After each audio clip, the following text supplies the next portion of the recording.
Welcome to Coruzant Technologies, home of the Digital Executive Podcast. Do you work in emerging tech, working on something innovative, maybe an entrepreneur? Apply to be a guest at www.coruzant.com/brand. Welcome to the Digital Executive. Today's guest is Ola Sars. Ola Sars is a Stockholm-based serial music tech entrepreneur and 2024 Billboard International Power Player. He is the founder and CEO of Soundtrack Technologies, the leading music streaming service for businesses. Originally founded as a joint effort with Spotify, Sars has transformed Soundtrack into the only global B2B streaming service of its kind, servicing over 80,000 businesses across 74 countries with a music catalog of more than 100 million tracks cleared for commercial use. Before Soundtrack, he co-founded Beats Music, which was acquired by Apple for $3 billion and transformed into Apple Music, and Pacemaker, the world's first pocket-sized DJ system. Well, good afternoon, Ola. Welcome to the show. Thank you, Brian. Absolutely, my friend. I appreciate it, especially making the time out of Stockholm, Sweden today. I'm in Kansas City, so there's quite a bit of a time traverse difference here. I know jumping time zones and calendars is hard, so thank you so much. And Ola, if you could, here, we're going to jump into your first question. You've built multiple category-defining music tech companies, from Beats Music to Soundtrack Technologies.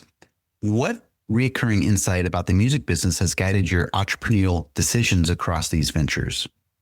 I've been doing it for 20 years, and I'm still working on the same thesis as when I started. And that thesis is quite simple. It's a thesis based on the change of the music industry, basically. So 20 years ago, I kind of observed as a music lover, but not working in the music industry, just a fan, that everything was changing at the same time. Basically, digitization was occurring in the music industry. Production of music was going digital.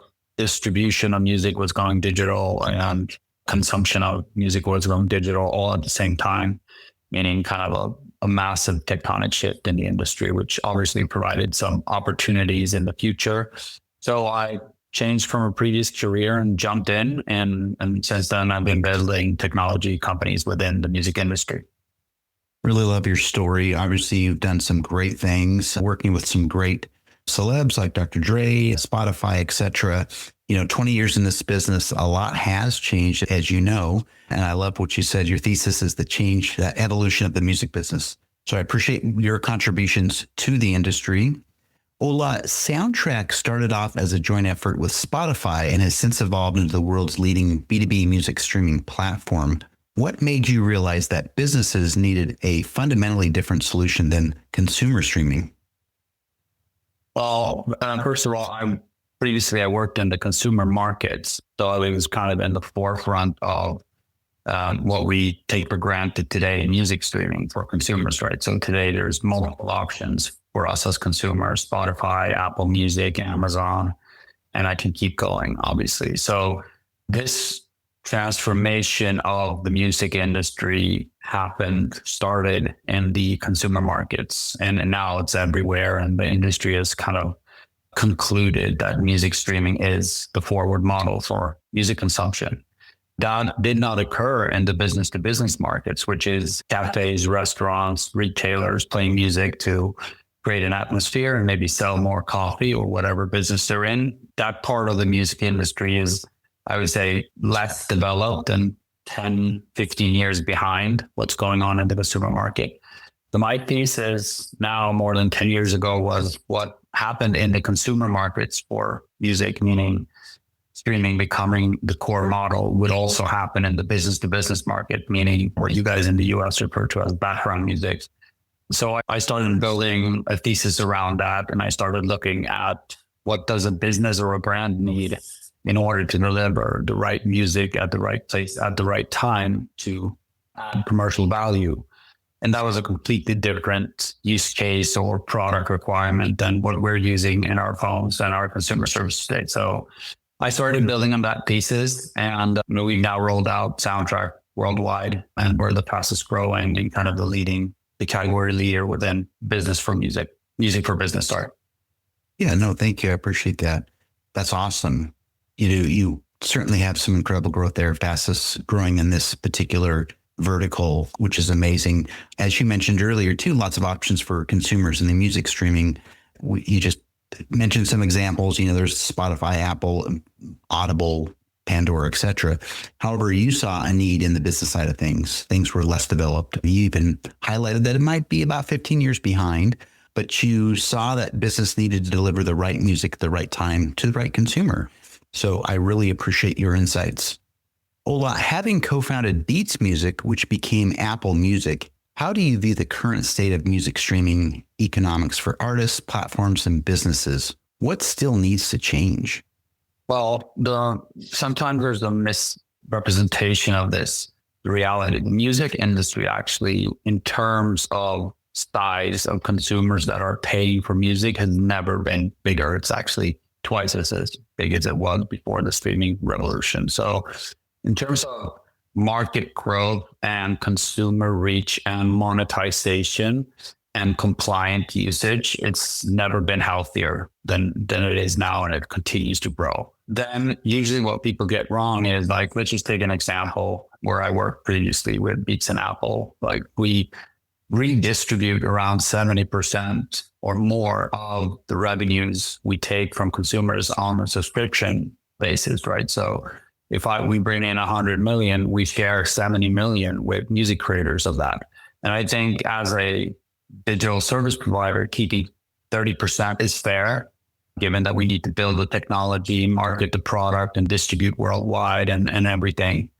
But 70% is passed through towards the music creators. But the path towards the music creators goes through music labels, goes through publishers.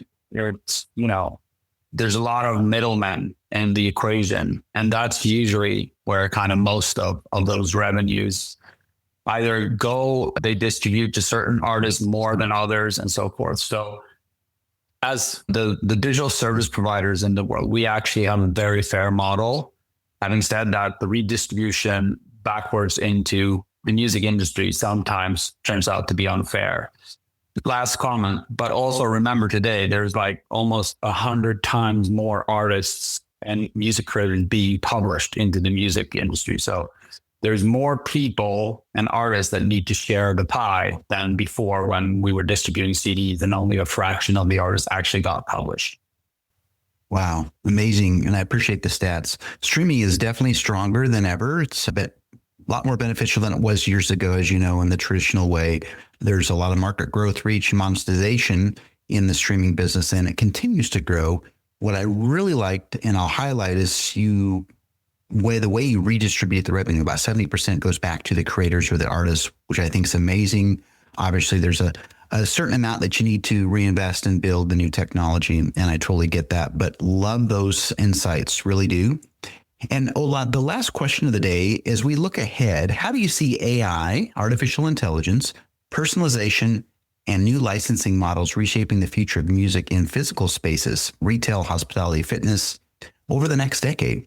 Yeah, I mean, everyone's talking about AI left and right, up and down. And yes, it's very relevant, of course. In the music industry, there's a couple of use cases. One is music creation, which is mostly what people talk about when they refer to AI, the AI revolution in music, meaning that actual computers are producing songs rather than humans. And that's happening as we speak. I mean, there's a bunch of services out there where you can go and you can tell a prompt what type of track you want, and they will create that for you. And that's interesting. But in the music industry as such, my perspective is that we already have, just that soundtrack, we distribute around 150 million tracks. There's no need for additional supply. We still have Fleetwood Mac and Bruce Springsteen and all the beautiful art that has been created for the last century to distribute. And so there's so much beautiful music out there. There's really no need for more music for the actual user.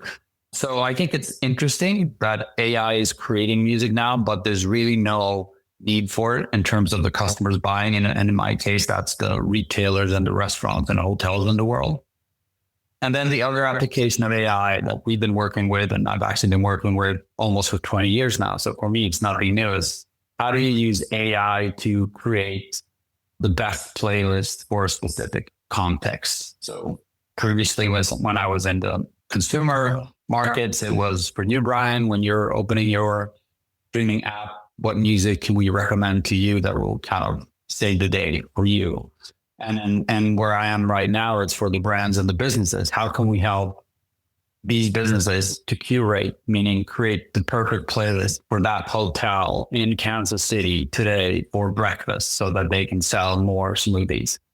So we're just applying AI in terms of music selection and playlist creation in one use case. And then there's also AI used for music production. And we just see that as another source of content alongside all the beautiful music that we already have on our platform from humans who've created through the years.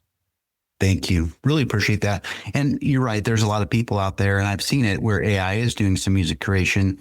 And I would agree with you. I'm a little bit old school. There's really not the need for really more music created by AI.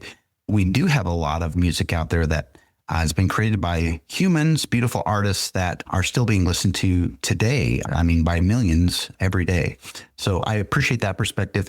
But AI is useful in music curation, playlists, depending on the environment, the business, et cetera. And I think that's really creative, and that's a great place for AI to be in this part of the business. So I appreciate that. And Ola, it was such a pleasure having you on today, and I look forward to speaking with you real soon. All right. Thank you, Brian. Thanks for having me. Bye for now.